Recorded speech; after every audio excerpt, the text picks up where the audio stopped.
Hi friends, నేను మీ Anupama. Welcome back to Satya recipe. ఇవాళ మన special recipe and tasty recipe, traditional recipe కందనకాయ కూర్మా. ఘాటైన కందనకాయ కూర్మా. మా అత్తగారు నా మీద ఎంతో ప్రేమతో నా కోసం ఈ వంట చేసి పెట్టేవాళ్ళు. ఇది చపాతీ, దోశ, రోటీ, పుల్కా, ఎనీవే ఎందులో అయినా సరే, జొన్న రొట్టెలు, సద్ద రొట్టెలు, ఎందులో అయినా అద్దరిపోతుంది కాంబినేషన్. కిచిడీలో కూడా తినొచ్చు, ఫ్రైడ్ రైస్లో కూడా తినొచ్చు.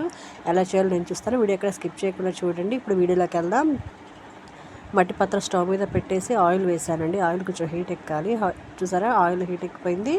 ఇందులోనే ఈ కందనకాయలని శుభ్రం చేసేసుకొని ఇందులో వేసేసుకోవాలి. నేను పసుపు వేసి శుభ్రంగా 4-5 సార్లు కడుక్కున్నానండి కందనకాయలని. ఎదుకో ఇట్లా వేసేసుకొని బాగా ఒక 10 నిమిషాలు ఉడకనివ్వాలి దీన్ని. ఇందులోనే నీరంతా పైకి బాగా తెల్లుతుంది. ఇందులో ఉన్న వాటర్ అంతా పైకి. మూత పెట్టేద్దాం.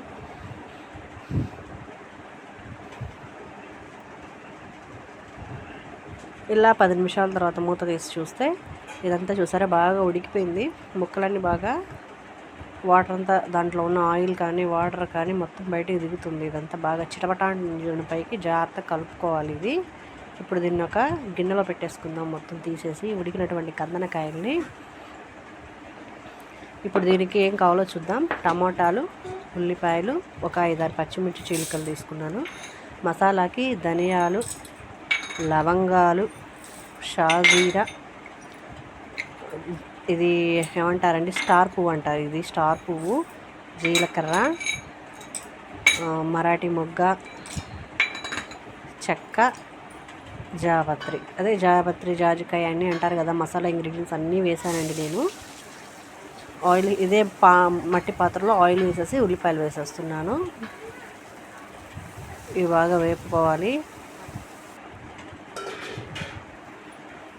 ఇందులోనే ఒక 1.5 టేబుల్ స్పూన్ అల్లం వెల్లుల్లి పేస్ట్. మట్టి పాత్ర కాబట్టి కొంచెం మసాలాలు ఎక్కువ వేసుకోవాలి. 5-6 పచ్చిమిర్చి చీలికలు. స్పైసీగా తినాలనుకునే వాళ్ళు అలాగే వేసుకోవాలండి. ఒక 2 టమోటాలు కూడా వేసాను. ఎందుకంటే మట్టి పాత్ర మసాలా అనేది పీల్చేస్తుంది. పసుపు ఒక టేబుల్ స్పూన్ కాదు. ఇవి బాయిల్ చేసుకున్నాం కదా మనం ఇందాక, ఇది ఫ్రై చేసుకున్నటువంటిది కందనకాయ ఇందులోనే వేసేసి అంతా కలిపేసుకున్నాం. దీనిలో ఒక 5 నిమిషాలు ఉడకనిచ్చుకోవాలి. ఇంట్లోనే సాల్ట్ వేసాను.